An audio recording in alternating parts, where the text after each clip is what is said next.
Si on n'a pas de l'espoir, on ne peut pas vivre, donc autant essayer de trouver tous les moyens pour le faire. Bon, ben, je suis, René Mazard, hein. J'ai 74 ans maintenant, et je suis, depuis malheureusement 1985, c'est à peu près l'époque que j'ai eu des petits problèmes, musculaires que je croyais. Quand j'allais voir mon généraliste, pour lui, bon, ben, c'était, une douleur, vraiment, bénigne qui devait passer, sans qu'on comprenne. Et puis bon, petit à petit, tout ça s'est aggravé, j'avais des jours où j'avais pas de douleur pendant plusieurs jours. Je pouvais très bien aller avec les copains faire un tennis, ou des choses comme ça, quoi. Quand on a 35 ans, on est encore en pleine forme, en pleine santé. Après cette, 1re manifestation dans les années 82, j'ai eu un petit répit jusqu'en 85, quoi. Il y avait une petite manifestation, mais rien.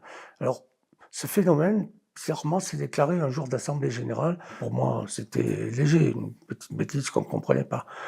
J'ai été soigné par le médecin généraliste, bon, qui ne comprenait pas non plus, donc on m'a donné l'anti-inflammatoire, des choses comme ça.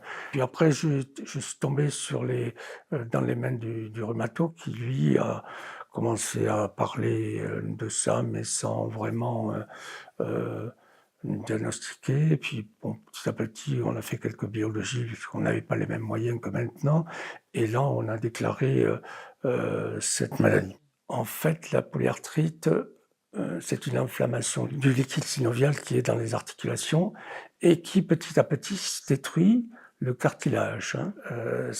Les os viennent, se frotter les uns contre les autres, ce qui augmente la douleur, et très souvent, quand c'est possible, on est obligé d'intervenir, de faire, un substitut opératoire avec des prothèses, quoi. Donc il y a 2 phénomènes là-dedans, c'est la douleur particulièrement intense, et après, les conséquences qui sont très variables de l'un à l'autre.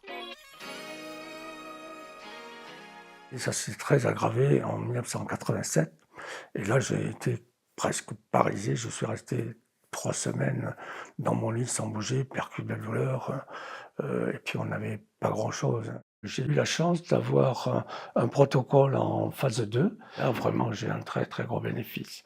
Bon, ça continue à avoir de pas mal d'épisodes, vous voyez? Je veux dire, j'ai été obligé de me faire opérer, à 4 reprises, sur une cuisse gauche. J'ai une autre, j'ai une prothèse aussi à droite, j'ai 2 prothèses à gauche, c'est résection au coude, donc je suis un peu bionique, quoi.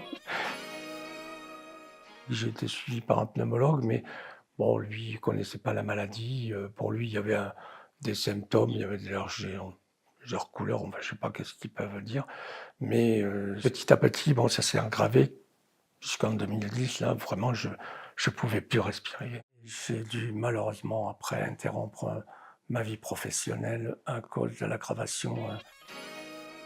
Il faut faire des efforts, hein, je vous le dis pas. On fait beaucoup de physique, bon, c'est du simple, hein.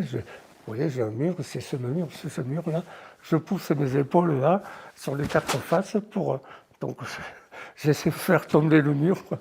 Ben, écoutez, ça me muscle des épaules. Moi, j'ai vu des amis, enfin, tout ce qui était des collègues qu'on qualifiait d'amis, qu'on qualifie d'amis quand on est dans la vie normale, changer de trottoir. Parce que la maladie, inconsciemment, ça fait peur. On s'en rend pas compte, hein. C'est quelque chose d'assez insidieux, hein. Sur le moment, j'ai pas compris, ça fait mal, hein, vous savez. Et puis bon, moi j'ai eu la chance aussi, j'avais juste ma femme, donc qui m'a hyper aidé. Heureusement qu'elle a été là. L'espoir, l'espoir, l'espoir, et avoir toujours foi en soi-même et avec les autres, surtout les proches. Les 2 ou 3 proches qui sont, c'est eux qui nous tiennent sur les mêmes quand on a besoin.